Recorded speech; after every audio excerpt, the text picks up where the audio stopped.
Hello and welcome to Fashion Files. I'm Chaiti Narula and today I've got with me in the studio the Doyen of Indian Couture in India, Tarun Tahiliani. He's a man who has the gift of the gab like no other. And Tarun, I'm only wondering how am I going to wind up the show in half an hour? That's my first question to you. How am I going to do that? Well, I think we'll talk for about 10 minutes and just let it run. Let it run yeah, by. I think that might be the best way. I want to talk about... One question. Okay, for done. sure. I want to first talk about the India Couture Week and, back in its physical form from the digital era of the pandemic that we've come out from. I believe you're not a big fan of digital fashion shows, and why is that so? Well, the thing is that I've always felt that the beauty about a fashion show is, besides the energy and everything, is that you see quality, you see things up close. I think one of the big things that have happened in film, and certainly much more on a small phone where most people look at digital, is that you can substitute a cheap polyester for a silk. Yeah. And if you're doing something that involves luxury, where it's about how you feel and how things touch, obviously you can't, duplicate that experience. But by sitting there, you can at least evaluate it. So if critics are going to look at things on a phone, I don't think that's okay. Susie Menkes, I always said to people who never do this, you go physically to a show because you feel it, and you go and see the clothes and you touch them. In India, when we talk about couture, it's really about Indian craft. Yes. We are nothing without the craftsmen of this country. Yeah. And I'm very excited that this is back because they really took a beating during the pandemic. I mean, when suddenly everything shuts down and there's no weddings and nothing, Indian wedding clothes represent, whether weaving, embroideries, different techniques, the highest form of Indian craft. And it's done in giant swords, because it's so excessive, and that's Indian tradition. So they really lost out, and I think, and I hope that this Couture Week will bring everything back. Couture in India basically means it's around the wedding. Yeah. In India, we don't have a black tie, we don't have a museum opening, there's no, opera opening. Everything is around the wedding. So that's what feels couture. Since we're talking about bridal couture as well, let's focus a little on the bright reds that have always ruled the roost in India. And, that's what an ideal bride always was for years together. But ever since the pandemic era, we're seeing the hues also change. I would like to call them Tarun Tahiliani pastel hues that I've seen your couture transform into as well. So, well, the thing is that I think it's very well to superimpose ideas and think, look, we're not Indians living in villages anymore. So while a hot pink and lime green and all this ethnic is beautiful, or a woman in Rajasthan sashaying by or in Kutch, suddenly in the urban milieu, it's very different. And besides that, I think when people sat at home for a large part of those 2 years and went back to just being themselves, really what did it do? If you weren't starving, it allowed you to go back to being yourselves. You might have seen a lot of content and read a lot, but you don't have to project.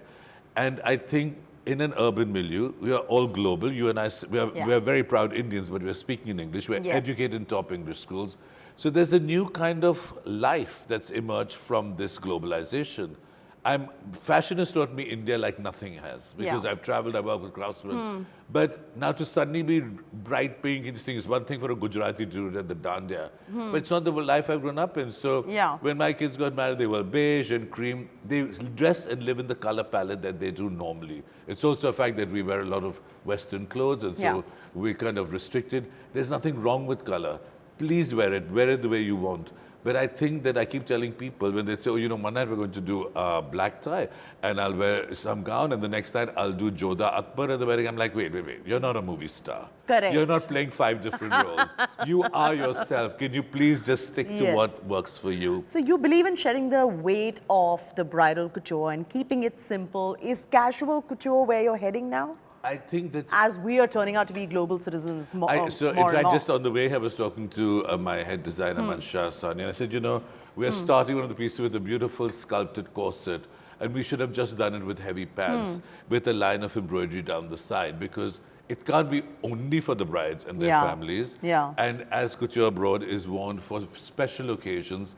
And I must tell you that because people are paying for that special thing that's also sculpted to your body to make you feel a certain way, when you buy better and you love it, it makes it more sustainable. If you're not caught up about never being seen in the same thing twice, which Instagram has sadly done to a lot of people, I mean, it just goes to show how shallow everything is. Buy something you love and wear it 100 times. Surely you're worth more than what the pendant or the dress. I mean, it's what you have to say. And I think in today's world, if someone wears things 5 times, I think that's super cool. So sustainability for you then does not really mean about, that go and pick up that sustainable section and go and shop there in the mall, but it means that wear it over and over and over again, that one piece that you own. But you know, you see millennials, you see Gen Z, you think they're going to be able to do it. I mean, sustainable clothing, when you go to buy, the price points are of course higher, etc. I'm not even getting into that. But do you see millennials and Gen Z really living up to sustainability in fashion? You know, I think that I find a lot of them actually are beginning to be bothered, right? They're going to outlive all of us. And they're going to have to deal with the crap the planet is going through right now and the spiral. So if they don't actually get up and take it. So sustainable is not going and buying some organic cotton thing necessarily. That's what everyone thinks it is. Sustainability is even if you like something in polyester, that you wear it 100 times so that you're not consuming as much. Apparently 90 billion pieces of clothing are put into landfills every year. I know. Okay, 90 billion. And the landfills are overflowing. Look at the landfills in Delhi. And then you've got Africa and parts of India where people don't have 2 garments. So everything has become so lopsided, and we're seeing the effects on it on our planet. I mean, you know, it's getting exacerbated every day. I just think that know who you are, love what you have. Don't define yourself only by what's physically on your body, but what lies within. And let this be an expression of yourself. That's all you have to do. Yes, and I agree with you, and most of the designers I've been speaking to have been speaking the same language over and over again. But in this day and age of Instagram and social media and looking a certain way, do you think we can repurpose our garments as well? Are you somebody who are also creating couture in a way that can be repurposed? Because your pieces are just so beautiful, I don't feel like tampering with them. So we always, when the brides come in, it's one of the services we do. We say, okay, you wear this at your wedding. Then you take the choli and you wear it with a plain sari or a concept sari. You take the dupatta and you do beautiful kalidar kurta. Today, young women will wear a lehenga with a satin shirt to another friend's engagement. So you make this into 4 things. And that way you split that one beautiful bridal, which you're unlikely to wear in its entirety unless you've got a sibling's wedding. And then you wear it in 4 or 5 different ways. And you know, India was the home of mix and match. Today, a woman will come and say, I want a black petticoat with the I said, you've got 100 black saris. Our grandmothers, they mixed the choli, they mixed the thing. They didn't have this luxury, and they looked unique. I always say this one thing. If 3 women walk in the same Prada dress into a room, they have a crisis. 3 women walk in the same handloom sari. Because of the shape of the body and the way you drape, that's why I'm such a fan of the draped form, everyone looks unique. You don't have to have this crisis. And that is Indian fashion. So, you know, let's keep the best of what our heritage is. Yes, you bring tailoring in, you use fabrics in a new way. Look at the choices you'll have as Indian women. You can go from a sari to a dhoti to a black tie dress to a corset, nowhere in the world. Surely within this, you can find ways to purpose and repurpose and wear things beautifully. And remember, you're always worth more than what you just wear. Okay, and what is Tarun Tahiliani's ideal 2022 bridal wear? So we've spent a lot of the time during the pandemic because, you know, it had got to a pitch before where I heard of a bride whose lehenga snapped and fell off at her reception. A friend of mine who does weddings said this bride was weeping. She couldn't get out of the car, so 4 people had to physically carry her with the lehenga. And you can't be sustainable because you can't wait to get out of it. We worked on the under construction, on making embroideries weightless. I want to see a bride leave the wedding party at 6 in the morning, dressed in bridal, not that she's run up and changed her black dress and rubber chappals at 11 p.m., as you often see. So she's made her big Jodha Akbar appearance. And, you know, she's dying, so she has to change. So we worked on comfort because you're never going to repeat something you're not comfortable. I mean, some of the sweaters I have from Brunello Cucinelli, they feel so good, I'll wear them 5,000 times till they shred. So the first thing that you got to do to get people to really want something again and again and to wear it is to feel so magnificent and caressed in it that they want to feel it on their skin. That's the beginning of luxury. Luxury has no other meaning. If it doesn't feel good on you, what does it mean? Well, that's beautiful. That's amazing. I want to come back to a collection that was inspired from the Mahakumbh, and you said that was one of your best collections. What really happened there? I believe it's a very hysterical story. I was reading somewhere. It was hysterical. Well, you know, the thing is, what happened? I want to know what happened. I will tell you. Over the years, you know, we think of Indian fashion as embroidery, and we think of it as color, and we think of textile. What we've lost is actually is the way Indians drape fabric. That's unique. I always say when I speak, if I fell out of a plane 200 years back and I landed somewhere, hopefully alive, I could tell which part of the country I was in by the way people draped fabric. Yes.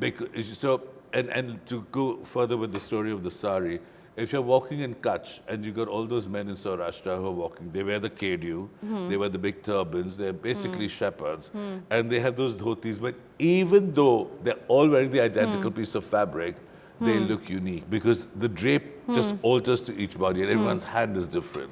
And I've loved draping. And so as we've lost draping, today now when someone has to wear a sari, they want a sari draper who puts 30 pins into them. I mean, it's mad. So we've started doing structured draping because I really believe once people get comfortable with the idea, when it's partially done, it's like being on a bicycle with two help, those little side wheels. You'll slowly then, go back to the sari or carrying a dupatta or being comfortable handling it. If you wear Western clothes or a dress, it's fine. Your body's not used to it like our grandmothers or mothers who just automatically adjusted themselves. Correct. So I love the structured drape, and what better place to see draping than at the Mahakumbh, where every sadhu and devotee has come in lungis and kurtis, and I mean it was the most insane thing I've ever been to. We were woken up, and I thought, how we must blend in with the crowd. So I took many meters of saffron fabric. So we all wrapped ourselves, and who was in my party with me. And we went at about 1:30 in the morning. It was the most insane thing. Someone thought I was a Baba. They put me on top of this chariot. I was fanning some old man who was the head of some akhada. I was listening to my own trance music. People were weeping and flinging this. It was fantastic. I got back at 2 in the afternoon. I didn't even want to go to the Ganges, but we stripped and dived in. We were so caught up in that moment. Right. And I want to tell you, 5-7 years prior to this, I was going up to Ananda, and we passed Rishikesh or whatever, and there was some baby cow, and I was like, oh, wow, gross. If someone had told me that you're going to be jumping in there, immersed in it, but that's what fashion's taken me to. It's taken me to places in India that all of us from South Bombay and South Delhi turned our nose up, and I've had the most wonderful time. I don't need to go to the Burning Man. I'm just going back to the Mahakumbh. And I photographed, Rohit Chawla was with me, and he photographed thousands of sadhus, and then we put them up, and we started to draw and drape looking at them. So we use something that's so abstract, just because there's no embellishment. The embellishment is flowers, this thing, Rudraksh. It was stunning. I looked at some of those images. I said, if John Galliano had done this on the runways of Paris, everyone would have been in awe. Correct. We have to learn, just because we're Westerners, to appreciate and see the beauty of what is around us. I also want to focus a little on fashion as a business as well. And of course, now you've got capital infusion. So what your expansion plans really look like? Well, we've started a secondary line called Tasva because while we're working with all this craft, it's becoming more and more expensive. Unfortunately, our artisans, children don't want to do it. They'd rather come to the city and be a peon in an office like this, because in the village, it's considered like a step up. So there's that part, and we're trying to use the craft, like instead of doing a full chicken thing, do a shirt with one beautiful motif so you can wear blue jeans. But we started, it's been a dream of Kumar Mangalam Birla, who has been very inspirational in this, to do a beautifully cut and well-purposed, affordable line for menswear, which will then go into women's, called Tasva, the best version of oneself. And to use, obviously not all cottons, but we'd use some silks and we use some blended fabrics with viscose to meet price points. But they're cut beautifully, they're made beautifully, and you can go in and buy a great ensemble for 3,500 rupees for a guy. Beautifully cut, lovely colors. So we're working with weavers, we're working with this. When I went back after the pandemic, when we were sourcing, I'd say, my God, he'd show me something, I'd say, wow, ye 600 rupees ka hai? And I'd look, what amazing thing. I didn't know they'd switched viscose from silk, but they said if we don't do it, we'll go out of business too. So we said, okay, as long as I can put on a sample and I can wear it for the day and it feels okay on my skin, we'll pass it. So we're taking great tailoring techniques. India's now, all of us in India, are using our tradition and mixing it with technology. Whether you do it in the studio, in fashion, anything. And that's the way of the future. Again, going back to, at whatever price you buy things that you love, you will use them again and again. And speaking of, fashion and the business side of it as well, I just want to speak a little about empowerment of artisans as well. If you saw the Paris Haute Couture week that just wound up, for the first time, the Indian artisans were acknowledged, where the French tailors end up always taking all that and whose credit. show was this? That's amazing. That's Rahul Mishra's show. Oh, that's wonderful. Yes, Yeah, well, yes. look at it. I mean, again, I've always said, I said at the beginning, we are nothing without these craftsmen. Yeah. So Absolutely no. nothing. So in a sense, are many designers today empowering rural India? Is there a lot of focus on So the one of the artisans great and things karigari that coming happened- out of these villages, empowering and somewhere promoting reverse migration as well? So one of the things that happened was after that terrible first lockdown and people were fleeing and a lot of them happened to be Muslims, so they were much more insecure, Yeah. unfortunately. The one craft that always got done in their homes and in their villages was chicken curry, because it's done by women. And Yeah. so for years we set up little centers in there, and we did bigger centers with creches so they could bring their babies. We didn't want the work going home because they eat pan.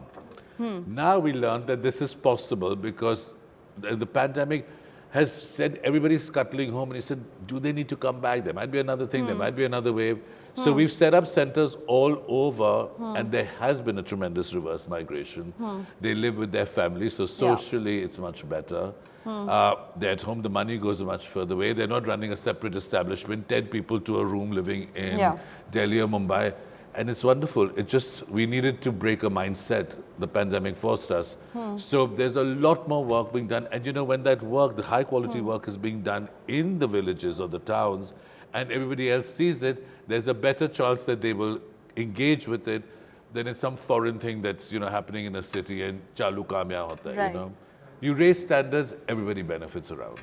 And you're one of the oldest hands as far as this fraternity is concerned, and everyone in the fraternity looks up to you. People who report on this look up to you. The people in the fashion industry do. Now, from the emerging lot that you're seeing, who are also showcasing globally, which one do you think has the best amount of promise in terms of design? Well, I've been a fan of Rahul Mishra's from the first show that he did for the World Board collection, which I went to see. That's how he was picked, and Yeah. one thing led to another. It was very different to what he does today, but it was beautiful and precise. And in fact, I never go to shows, but I'm going to. We just text each other, and I'm going to see his show on Saturday. Yes. Because there's so much craft and beautiful Ari work, and now he's trying some new shapes. I think there's a lot of great work. I think that there's And Rahul Mishra, because of the way he thinks as an artist and makes his creations the three-dimensional, and the way he does the karigari, what is it about Rahul Mishra that's... I think that he's been very focused on whatever he did. He maintained a certain standard, and definitely over the last few years, he's developed a very strong point of view that you can kind of spot. It might translate into a lehenga, and it might be, I think there's a little pressure sometimes, unfortunately, in haute couture, if you show in that week, to create shapes and this and that, there's just pressure to create it. Maybe embroidery is not enough there. Because at many levels, he's a great ready-to-wear designer. And then in India, it's not so much about shape. It's Indian women and families at their special occasions want beautiful. We all have a deeply instinctive love of great craftsmanship, right? But I think there are others coming along too. Something as simple as a Rajesh Pratap Pintak shirt, which has been there for 30 years, is as beautiful today as it was before. What people do in chicken curry. There's so many, I wouldn't even know where to start. And there are many people who may not be global or going that route, but their work is not of any less significance because of what they do and the clusters they engage with. I'll often go to Lala Tabji's Dastakar when she has the, and I'll always find 2-3 people over there who you start then working with, Yeah. And I'm telling you, I've learned India through fashion. I also want to focus a little bit on your journey from the Doon School, and then you went to National Institute of Fashion. You even went to Wharton. Unfortunately, I first breezed into the Wharton School of Business. I must be the only person who graduated who doesn't know how to read a balance sheet, because I really had no interest. My best friend was studying there, so I went. I didn't know what to do. I liked economics. And I came back and I was working in this dreadful company, family-owned, selling oil-filled equipment, believe it or not, to ONGC. And I thought, I can't do this.